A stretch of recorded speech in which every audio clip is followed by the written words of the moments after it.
Welcome to the show. This is a new series called Famous Farmers. Should only be a few minutes. Let's go. Clifford Allan Redin Savory, a.k.a. Allan Savory, born September 15th, 1935 in Bulawayo, Southern Rhodesia, now Zimbabwe, educated in South Africa, University of Natal, B.S. in Zoology and Botany, pursued an early career as a research biologist and game ranger in the British Colonial Service of what was then Northern Rhodesia, today Zambia, and later as a farmer and game ranger in Zimbabwe.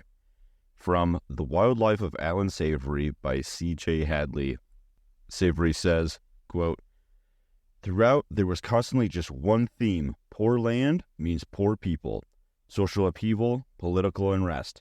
We farmers and ranchers have destroyed more civilizations than armies have done. Armies change civilizations. We farmers and ranchers destroy them. They never rise again. And I've been obsessed with this problem of why this is happening, why it's happened for 10 to 15,000 years, and why we've never been able to stop it." End quote. Allan Savory's memoir reveals his involvement in preparing for guerrilla warfare through the British Colonial Service in the Northern Rhodesia Game Department. He learned local bush skills and animal tracking techniques that could be adapted for military use. Initially, his recommendations for military training were rejected, but his ideas gained traction when the elite all-white Special Air Service incorporated his tracking and bushcraft courses for counterinsurgency purposes. During the Unilateral Declaration of Independence in 1965, Savory was a captain in the Territorial Army. He quietly opposed this move. He proposed forming a guerrilla anti-terrorist unit to infiltrate and eliminate African nationalist insurgents groups, but internal disputes led to the unit's disbandment. Instead, the Tracker Combat Unit was created, focusing on tracking and targeting insurgents. In 1970, Savory was elected to the Rhodesian Parliament, representing Matobo constituency. He later reformed the Rhodesia Party, aiming to secure the future of white Europeans in Rhodesia through strong government and economic superiority. However, his party supported racial segregation, and his controversial statements led to his removal from leadership. In 1977, Savory led the National Unifying Force against Ian Smith's policies, but the party didn't win any seats. Savory opposed the internal settlement under Bishop Abel Muzoriwa, and due to conflicts with the government, left Rhodesia in 1979 for a self-imposed exile to focus on his scientific work.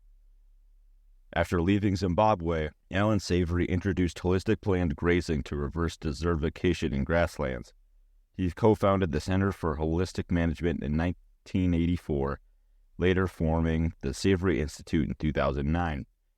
He also established the Africa Center for Holistic Management in Zimbabwe in 1992, aimed at training holistic land management techniques.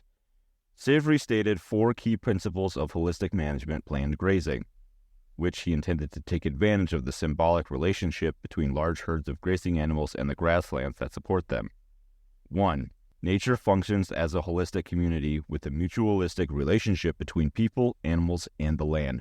If you remove or change the behavior of any keystone species, like the large grazing herds, you have an unexpected and wide-ranging negative impact on other areas of the environment.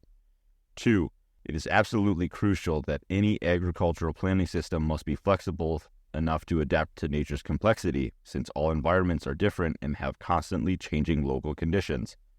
3. Animal husbandry using domestic species can be used as a substitute for lost keystone species. Thus, when managed properly in a way that mimics nature, agriculture can heal the land and even benefit wildlife, while at the same time benefiting people. 4. Time and timing is the most important factor when planning land use. Not only is it crucial to understand how long to use the land for agriculture and how long to rest, it is equally important to understand exactly when and where the land is ready for that use and rest. In his TED Talk, How to Fight Desertification and Reverse Climate Change, in February of 2013, Savory shares the story of when he was a biologist in Africa in the 1950s, tasked with improving the landscape for national parks. After reviewing the evidence at the time, he comes to the conclusion that they must reduce the number of elephants in an effort to help the land maintain stability. The government had a team of experts to evaluate his research, and they agreed. Savory says, quote, "Over the following years, we shot 40,000 elephants to try and stop the damage, and it got worse, not better. Loving elephants as I do, that was the saddest and greatest blunder of my life, and I will carry that to my grave." End quote. Since then, he's determined to devoting his life to finding solutions. His system for livestock management mimicking nature works like this.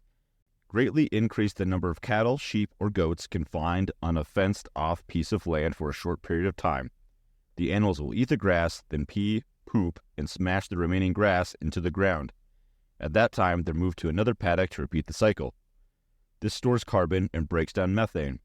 In nature, large herds of animals are pushed out of an area due to predation, but with intensive rotational grazing, this is done manually using physical barriers. Still, criticism of Allan Savory stems from the methane gases produced by the cattle needed for his regeneration efforts, as well as the claims cattle are still the problem and should be reduced, not increased. Sounds like the critics missed the part about getting rid of the elephants not working.